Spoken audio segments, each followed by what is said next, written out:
over I'm gonna combine the front door rules and the car rules in the same video because all your thresholds are really the same. It's set before and after, make sure she's in a calm state of mind, make sure she doesn't go through that threshold without permission.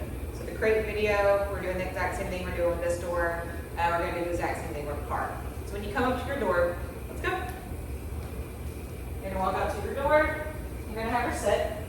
You wanna make sure that you do this with enough room that you can open the door or close it, whichever way you are, and not like hit her in the butt with the door. But when you open it, she's supposed to stay there and not go through without permission. So you should be able to come outside, walk around, check your mail, do whatever you need to do, and come back in without her actually going through the door. She's a little confused about me talking to the camera.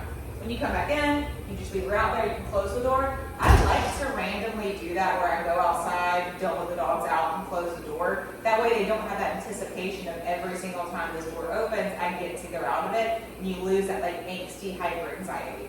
Now, I've noticed that Daisy is a little weird when doors closing behind her, so I've kind of changed up how I go out of the door. I've tried treats, I've done a couple of different things with her. I don't know if her tail's been closing the door before you got her or what, but I did notice that when I close the door behind her, she's a little nervous about it.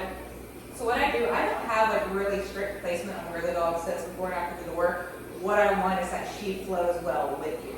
So when you open this door, I always turn around and close my door. So when you go out, you're gonna say, let's go. She's gonna come with you. You're gonna come out the door, and I want her to sit. I don't really care if you walk out like this and have her sit, or if you turn around like I do, because I like to turn around and close my door. Let's go.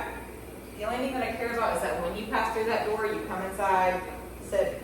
She sits, and that way you can close your door. So if you have equipment, groceries, you're bringing in a bunch of guests, and you don't want to shoving them out of the way, she just has rules of respect with that doorway. So whatever works out best for you. I know like some people have stairs immediately out of their door. Sometimes I have to have the dogs go all the way down the stairs and sit, or you you walk down the stairs slowly and close it. All I want is you find the placement that works best for you, where she's nice and calm, she sits and waits patiently, and she doesn't go through that doorway without permission. So remember, it's going to be, let's go. All right, release your foot. So you're going to go to the door, you're going to sit, have her sit. And I don't think I've ever actually taken her out of those doors. She's a little nervous about it, which is good, so I can show you what to do. Let's go. And you're going to come out, sit. You're going to have her sit, and then you can come in and you can close your door. Go. Same with coming through. Come in, sit.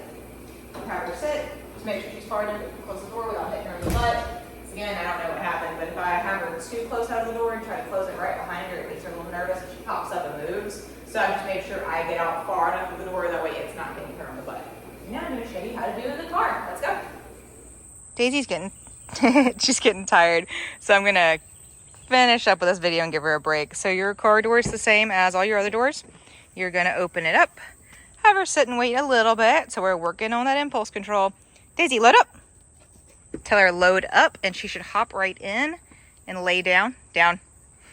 I have her laying down on the car because she had a whole lot of anxiety in the vehicle at first. I don't know if she did it with you. Some dogs act a little different in my SUV because it's such a big open space. But she was kind of whining, pacing around a little bit and just couldn't settle. So I have her lay down because that's a more relaxed position. And now she just rides in the car and basically just falls asleep, especially if we've been out working. But you tell her load up, she gets in there, she waits. You close the car door, and she always does get up. When I hop back in, I just go ahead and tell her to lay down when I get in the car if she's not laying down. She's also generally standing up when I open the door. So I'm going to open it up, and if she is standing, see, she knows the routine. She's usually standing up, but she knows because every single time I open the back of the SUV, I tell her to lay down. So she's learned that when that door opens, that means lay down. I'm having her do that because I want her in a calm state of mind before she gets out of the vehicle, calm state of mind when she gets out of the vehicle, and that means she's in a calm state of mind as we go on a walk. She is a dog. She's hyper, high drivey. She needs to have an off switch. Doing all this impulse control stuff gives her an off switch.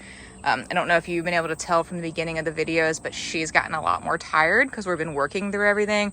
I'm talking to the camera. I'm running through the commands a lot faster than I normally do. So it's worked her brain a whole lot. She's getting tired. But you open the vehicle door. Daisy, come. Sit. Good job. I usually go ahead and tell her to sit because I really want to make sure she has the good placement of jumping out and sitting immediately. That way you can unload stuff from your car. Daisy, down. Nope, down. You can unload stuff from your car, get whatever you need done, and she's just nice hanging out and chilling. She's working on relaxing, and she's not running into the street or pulling you around or anything like that.